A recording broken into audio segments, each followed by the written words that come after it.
Hello students, welcome all of you to video channel. आज Newton's first law of motion हम पढ़ने जा रहे हैं। ज़्यादा कुछ नहीं है न्यूटन्स के फर्स्ट लॉ ऑफ मोशन में। आप लोग पहले डेफिनेशन मत देखिए, पहले मेरी और देखिए। मैं जो बता रहा हूँ उसको ध्यान से सुनिए। न्यूटन्स हमने पहले लॉ में ये बता के गया है कि एक बॉडी अगर रेस्ट में है, रेस्ट फेज में है, तो फिर वो तब तक रेस्ट फेज में रहेगा जब तक ना उसके ऊपर कोई एक्सटर्नल फोर्स हम लोग एक्ट किए। ठीक है, कोई एक्सटर्नल फोर्स अगर उसके उसके ऊपर नहीं लगे तो फिर एक रेस्ट वाला बॉडी रेस्ट पे ही रहेगा हमेशा के लिए। और एक बॉडी जो मूव कर रहा है, एक बॉडी जो मूव कर रहा है वो हमेशा मूव ही करता रहेगा जब तक उसके ऊपर कोई एक्सटर्नल फोर्स ना एक्ट हो। और वो स्ट्रेट लाइन पे करेगा और सेम स्पीड से करेगा। यही उसने बता के गया था। देख लीजिए, a body at rest will remain at rest and, ये एंड है बच्चों, and a body in motion will continue in motion in a straight line. क्या कहेगा? Straight line. ठीक है, with a uniform speed unless it is complete by an external unbalanced force to change its state of rest or a uniform motion। बेटा, तीन चीज के ऊपर मैंने अंडरलाइन किया है नीचे। तो फिर क्यों किया है? पहले तो बात है स्ट्रेट लाइन, और ये तीनों चीज आपको डेफिनेशन में ऐड करना ही करना है, तभी तो आपका डेफिनेशन कुछ और बच्चों से कुछ अलग दिखेगा सर के आंख में। तो फिर देखिए, स्ट्रेट लाइन मतलब क्या है? अगर एक गड्डी को गड़ी गड़ी अगर एक कार को हम ऐसे धक्का देते हैं, एक टॉय टॉय कार, ऐसे नहीं कि बहुत बड़ा कार है, टॉय कार जिस मेरी हैसियत के अंडर आता है, जिसको मैं धक्का देके मूव करा सकूं। ठीक है, तो फिर हम ऐसे धक्का दिए तो फिर वो इस डायरेक्शन पे धक्का देना बच्चा। देखो बच्चा, ये इधर में था, हमने ऐसे पुश किया, ऐसे धक्का दिया, तो फिर ये इस डायरेक्शन पे आया, तो फिर ये इस डायरेक्शन पे ही जाएगा। ऐसे नहीं कि इधर जाके ऐसे घूम गया या फिर इधर जाके ऐसे घूम गया, ये सब नहीं होगा, वो इस डायरेक्शन पे ही जाएगा। और क्या कह रहा है? Uniform speed. इसका मतलब होता है कि अगर एक बॉडी को हमने धक्का दिया और वो करीब 10 किलोमीटर पर आवर का स्पीड पकड़ लिया, तो फिर वो 10 किलोमीटर पर आवर का स्पीड से चलेगा हमेशा के लिए। ठीक है, कितने के लिए ना? हमेशा के लिए 10 किलोमीटर पर आवर की स्पीड से चलेगा। और कहा है कि अनबैलेंस्ड फोर्स,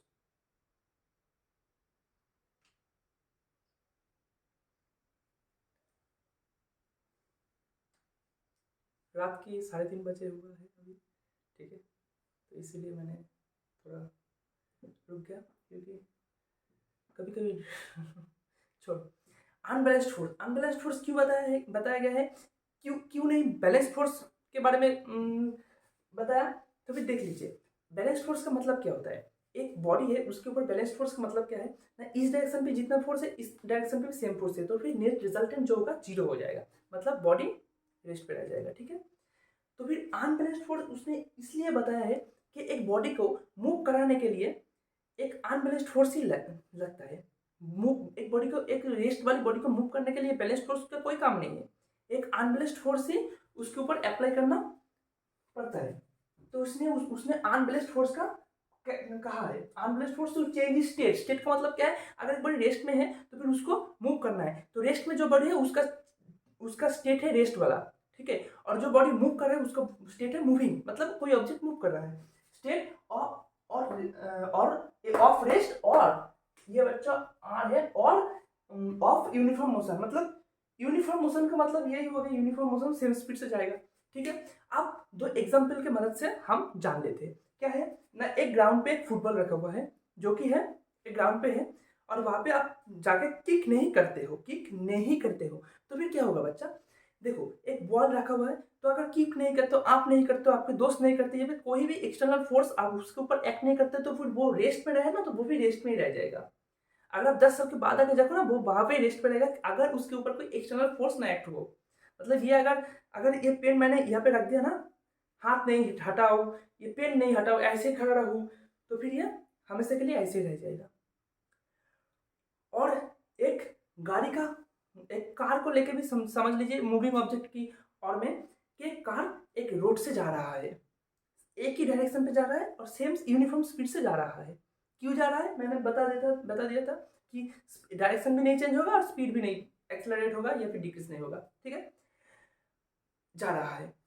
अगर उसको हम रोकने चाहें, तो फिर क्या करना पड़ेगा, उसके ऊपर एक एक्सटर्नल फोर्स हमको एक्ट करना पड़ेगा। अगर उसका डायरेक्शन भी चेंज करना पड़ा, अगर वो इस डायरेक्शन पे जा रहा था, हम चाहते हैं कि इस डायरेक्शन पे जाए, तो हमको इधर से एक फोर्स लगाना पड़ेगा एक्सटर्नल, तो अभी जाके ये ऐसे घूम जाएगा, है ना। अगर मैं इस डायरेक्शन पे ले जाऊँ चाहूँ, तो अगर मैं लेफ्ट साइड में इस पेन को ले जाना चाहूँ तो फिर कैसे ले जाऊँ, इस डायरेक्शन से फोर्स रहेगा। ये पेन ऐसे जा रहा था, मैंने इस डायरेक्शन से फोर्स लगा दिया और वो पेन ऐसे घूम गया। ठीक है बच्चा। और स्पीड भी, अगर वो 10 किलोमीटर पर आवर से जा रहा था, तो मैंने इधर से और एक फोर्स दे दिया, वो 30 किलोमीटर पर आवर से जाने लगा। मतलब एक्सेलरेट भी हो सकता है कि फोर्स हमको एक्सटर्नल एक फोर्स देना पड़ता है। ठीक है। अब आते हो सर एक्सटर्नल फोर्स हम क्यों दे, वहां पे गाड़ी में तो खुद ही एक मोटर होता है, एक इंजन होता है, हम लोग पेट्रोल भरते हैं, वो गाड़ी चलता है। बेटा जो गाड़ी चलता है ना मोटर की मदद से, तो मोटर का फोर्स तो गाड़ी के लिए एक एक्सटर्नल फोर्स हो गया ना, मोटर से भी हम क्यों दें।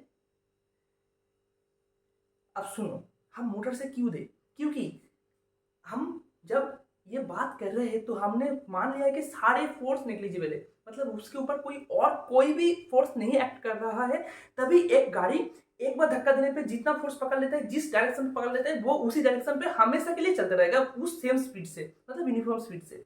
लेकिन गाड़ी जब चलते हैं ना, एक फोर्स का एक्ट होता है, एक फोर्स उसके ऊपर हमेशा एक्ट होता है। वो क्या होता है ना, होता है फिक्सन फोर्स। और वो कहाँ लगता है, चलिए देख लेते हैं। ये हो गया एक रोड, ये क्या हो गया ना, ये हो गया एक रोड। ठीक है। और इसके ऊपर हमने एक फोर्स लगा दिया, जैसे कि ऐसे ये हो गया गाड़ी, ये हो गया मेरा वाला गाड़ी, तुम्हारा BMW नहीं है, ये मेरा छोटा सा गाड़ी है। ठीक है।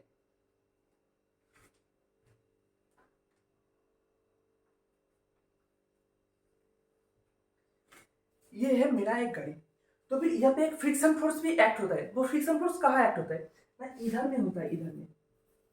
ये टायर है ना, टायर, वो टायर और रोड के बीच में होता है। ये है रोड, ये है रोड, और ये है गाड़ी का टायर, ये कार है।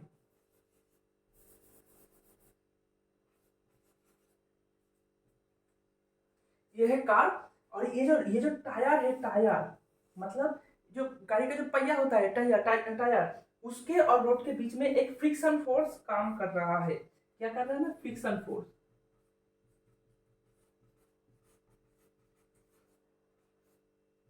हमने गाड़ी को एक गाड़ी को धक्का दे दिया, और वो देखना गाड़ी को धक्का देकर वो कुछ थोड़ा ही दूर जाकर रुक जाएगा। कैसे, क्यों रुक जाएगा ना, क्योंकि यहाँ पे एक फोर्स एक्ट हो रहा है, वो की है फिक्सन फोर्स। वो उसको मतलब रुकवा देगा। ठीक है। वो उसको रुकवा देगा, वो उसको आगे जाने से रोक रहा है। हाँ, आगे जाने से रोक रहा है। मैं वर्ड भी भूल जाता हूँ कभी कभी। आगे जाने से वो रोक रहा है, कौन रोक रहा है ना, फ्रिक्शन फोर्स। तो इस फ्रिक्शन फोर्स को ओवरकम करने के लिए हमको गड्डी में लगता है एक मोटर, जो कि पेट्रोल से चलता है। ठीक है। मतलब पेट्रोल से नहीं चलता मोटर, इलेक्ट्रिसिटी से चलता है, और इंजन पेट्रोल को लेकर इलेक्ट्रिसिटी में कन्वर्ट करता है। ठीक है। तो फिर इसके लिए ही हमको एक मोटर की जरूरत पड़ता है, वरना एक मोटर की जरूरत नहीं पड़ेगा। अगर ये फ्रिक्शन फोर्स ना लगे तो फिर एक मोटर की जरूरत नहीं पड़ेगा, लेकिन ये फ्रिक्शन फोर्स लगना भी चाहिए। और क्यों लगना चाहिए ये हम लोग बताएंगे थर्ड लॉ में। न्यूटन का जो थर्ड लॉ है वहां पे हम लोग बताएंगे कि ये फ्रिक्शन फोर्स लगना भी क्यों चाहिए। अगर हमको ये फ्रिक्शन फोर्स ना लगे तो फिर क्या क्या दिक्कत होता है। एक ट्रेन लॉन्च किया गया था, बुलेट ट्रेन, अभी साल मुझे याद नहीं आ रहा, जापान में। और वो शायद जापान में ही, वो कुछ ही दिन चल के फिर से क्या कहते हैं, मतलब हाँ, रिसर्च स्टेट में चला गया। क्यों क्यों चला गया, क्योंकि उसमें ये फ्रिक्शन फोर्स को निग्लिजिबल किया गया था। बुलेट ट्रेन मतलब क्या है, नॉर्मल ट्रेन से बहुत फास्ट जाएगा, बहुत फास्ट। अगर normal train 90 kilometre per hour से जाएगा ना, तो bullet train 900 kilometre per hour से जाएगा, इतना स्पीड पकड़ लेगा। मतलब ये कुछ डिफरेंस मैंने बताया थोड़ा बहुत। ठीक है। तो फिर उसमें फ्रिक्शन फोर्स को, ये जो फ्रिक्शन फोर्स था ना, उसको एकदम नेग्लिजिबल कर दिया गया था, मतलब फ्रिक्शन फोर्स है ही नहीं उसमें, ऐसे कुछ कर दिया था। तो फिर क्यों, मतलब कैसे किया था, तो उन्होंने तो मैग्नेटिक सिस्टम की मदद से किया गया था। उस ट्रेन में कोई पहिया था ही नहीं, कोई पहिया था ही नहीं। ऐसे दो मैग्नेट की मदद से वो ऐसे ऐसे में था, और दोनों मैग्नेट जो होता है ना, देख लेना कभी कोई मैग्नेट टूट जाता है तो फिर वो नहीं झुकता है, वो उसको रिपेल करते हैं। उसके मदद से ही उसने एक ट्रेन बनाया गया था, लेकिन वो बहुत ही महंगा पड़ गया नॉर्मल ट्रेन से, तो फिर वो चला नहीं, वो फिर से रिसर्च स्टेट में चला गया। तो फिर यही था Newton first law of motion. बहुत ही इंटरेस्टिंग चीज़ें हैं अभी। Newton second law third law of motion में हम लोग बताएंगे थोड़ा बहुत भी। और हाँ, ये डेफिनेशन आप नोट कर लीजिए, स्क्रीनशॉट ले लीजिए या फिर नोट बुक में नोट कर लीजिए। अगर क्वेश्चन दे, अगर एग्जाम में आए तो ये डेफिनेशन एकदम लिख देना, छाप लेना ऐसे। और ये तीनों चीज़ लिखना मत भूलिए, स्ट्रेट लाइन, यूनिफॉर्म मोशन और अनबैलेंस्ड फोर्स, ठीक है। जितना भी नंबर आएगा इसमें आपको मिल जाएगा। चलिए, धन्यवाद, मिलते हैं नेक्स्ट लेक्चर में, तब तक के लिए ओके बाय।